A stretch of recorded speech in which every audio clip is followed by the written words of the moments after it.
So good morning. I have a little autumn coffee from Starbucks. What do they call? I think it was called autumn. Anyway, it's got a nice aroma to it. If you can smell, I can't smell. Maybe I'm just thinking that it's got aroma. Anyway, um, it's got a nice flavor. I can tell you that. Ah, now that tastes what I was thinking about. So this morning I got a comment on the YouTube channel from Kidbuck. I think is the way it's pronounced. That's all I have for an identification for the gentleman. The question he had a question, and he was wanting to know if there was C4FM on 1 1/4 centimeters. Anyway, the answer is no. You know, and the reason for no is because you would need to have a radio capable of C4FM on that particular band. Yaesu does not make radios in the 220 or megahertz band or 1.25 centimeters. The radios that Yaesu makes for C4FM are starting at 10 meters, 6 meters, 2 meters, and 70 centimeters. So those are the only four bands that radios are made that operate in that area. Now,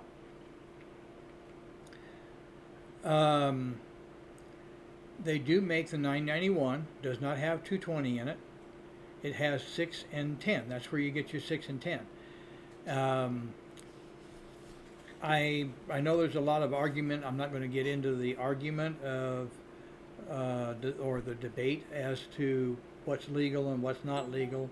I'm going to leave that pretty much up to you and your own discretion. But that radio, the 991, is capable of doing C4FM on every band there. It physically can do it. So you can operate.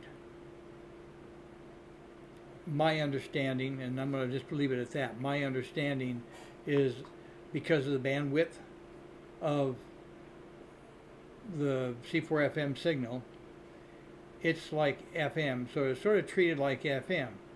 So if you're not doing FM on 160 meters, then you're probably not doing I know you're not going to do C4FM because it basically you're looking at approximately the same bandwidth. And so if you can operate FM legally on a particular band, you can do C4FM. That's the easiest way to look at it. So with that thought in mind, you're restricted to 10 and 6 on the 991. And not because the radio's not capable of doing it, but because the legality of it. Now that's a whole different debate area, because I have people that I've seen posts that they pull this out of context somewhere and they make some statement. But there are a lot of controlling factors that control what a ham radio operator can do. So it's not just the FCC, but we have to get along with everybody else in the world. If we're not all in step doing the same thing, it's going to be chaotic. So there's other organizations above the FCC that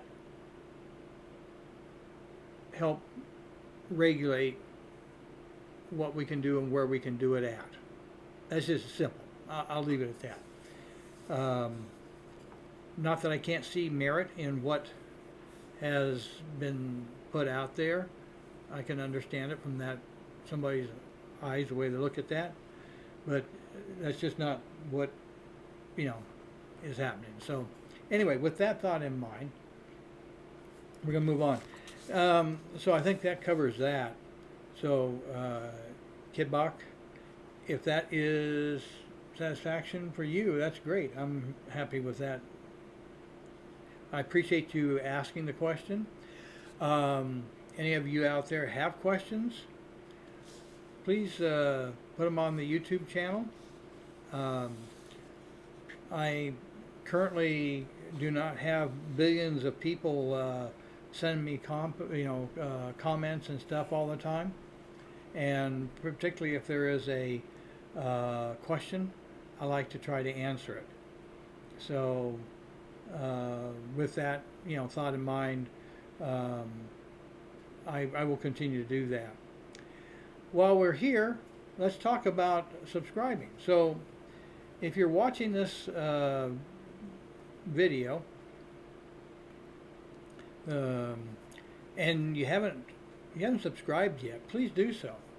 I mean, I would love to see 70 or 80 more people subscribe to my channel by the end of the year. That gives us 3 weeks plus. I'd like to hit a big number. Yeah, for me it's a big number.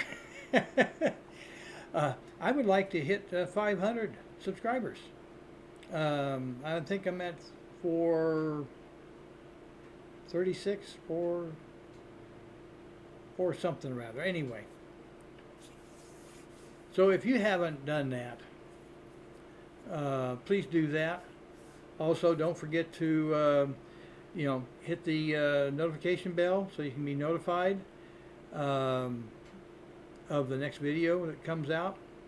And also, please give me a thumbs up. All these things are little contributing factors with YouTube. They look at it, all that. They do a little analysis of your channel, and if you got a channel that's not really active, they don't help out. So I got to try to keep it active. If you're new on board, and they help you out for a while, but after a period of time, if you're not picking up the ball and running with it, then they just let you sit there and wither up and die on the vine. So anyway, like and hit the notification bell, and please subscribe. Love to have you do that. Also, let me just run over this. I don't see anything else happening here. Like I said, I don't know what I did before to get comments going, but they did happen, but now I'm not getting them. Anyhow, if you the other thing I wanted to touch bases with would be terminology. Terminology is a thing. So when somebody's asking me for help, it's nice to all of us be on the same page, if you will. And one of the things that I have noticed is lots of times a person is using the term YSF. YSF means one thing and one thing only. It does not mean Yaesu System Fusion. YSF means a reflector. That's the name of a reflector. And Jason from Ham Radio 2.0, in one of his videos that I have seen, he had listed D-Star, DMR, P25. He listed a lot of other formats, if you will, emission types. And he inadvertently used YSF rather than saying Yaesu System Fusion or better yet, it would have been better for him to say C4FM, because C4FM is an emission type like D-star is an emission type. Okay? DMR is an emission type, name of an emission type. C4FM is the same, it's apples and apples and apples and apples, and not throwing a grape or a cherry in there. Okay? So, when you are working or talking to people, please do not shortcut Yaesu System Fusion with the acronym YSF. Okay? YSF is a reflector. FCS is a reflector. There's other reflectors out there, and I'm not going to go through them all, but there's other reflectors out there, and those are reflectors. They have a name. They have something they're called. And YSF is a name of a reflector. It does mean Yaesu System Fusion. This reflector for fusion, really it's a reflector for C4FM. It's not a reflector for fusion. Fusion is the ability to blend, coexist FM and digital. Those reflectors are strictly digital. They're C4FM. So it's probably named wrong to begin with, but somebody did it way back when and found it very confusing, and I know a lot of other people do too. So try to break yourself of the habit. We all have bad habits. I have bad habits. Hey, you want to know the world's worst tailgater? Hey, I'm it. And you know, we don't tailgate on digital. You got to push the button, wait a couple of seconds before you talk, and when you get through talking, wait a couple of seconds before we release the button, because otherwise things get chopped off, and they don't get passed through. I'm going to go ahead, and any of you guys, if any of you are listening to this live, this is Sunday, December the 4th. Currently, the time here in California is 11:45. I've been on and off since about 11 o'clock. Started the stream once or twice. So we'll try to piece together enough to put a video up, and probably get that done later on. Thank you very much. I appreciate your viewing, 7-3, my friends, and we will chat with you all later. Hope to hear you on. Mike, Kilo Whiskey 4, Romeo India, KW4RI.